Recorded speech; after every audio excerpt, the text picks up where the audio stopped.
So, if you weren't watching the news, our president was impeached last week. And you might not have noticed, even if you were watching, that there was one Democratic congressperson, who didn't vote for the impeachment. Tulsi Gabbard of Hawaii voted present instead of for impeachment. And you might be thinking to yourself, what the fuck was she thinking? Why would she do that? I know some people were very emotional about it. And I just want to offer to you that there's a lot of different perspectives that we can hold. And we have a lot of different voices inside that create our thoughts. And not all these voices are to be trusted, in my opinion. In the work that I do with my coaching clients, I teach them about this concept that I've developed through other study that I've done of various modalities, called the three voices, is what I've named it.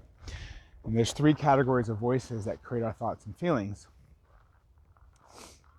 One of them is the analytical voices, and one of them is the emotional voices. Now, these are categories of voices. Within the analytical voices, you might have an analytical voice that is a perfectionist. You might have an analytical voice that is very does a lot of judging of things, passes a lot of judgments. And then there's the category of emotional voices that are identified by a contraction. So you might be surprised, you might be angry, you might be happy. And might even be like, you might be, raising your hands up when you're surprised. And so I think there's a lot of people who are engaging currently in this question of why did Tulsi vote present instead of for impeachment, from the analytical and emotional voices. And the analytical emotional voices are important to recognize, that they may not be the most useful voices in trying to navigate certain parts of life, like relationships. There's a third category of voices that I teach in the three voices model, which is called the inner knowing. It's a more loving, it's a more grounded, it's a more patient voice. It's a more understanding voice. It has the ability to do what's called holding multiple simultaneously conflicting perspectives, which is an idea that comes out of integral theory and other related concepts, which is understanding that there is an evolution of our level of consciousness that happens both as an individual and as a culture.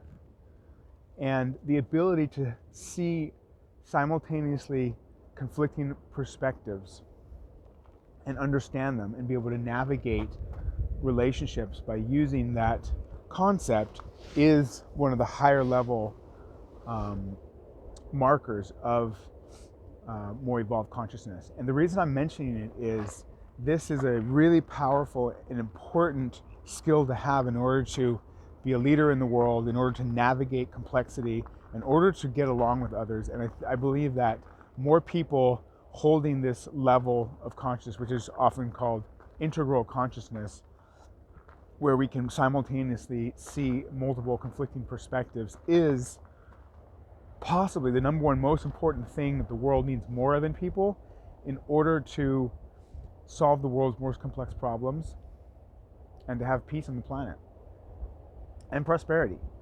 When you come from the analytical or the emotional, there's a lot of trying to prove, trying to understand. And so if you have found yourself questioning, why did Tulsi vote present? Why would she do that?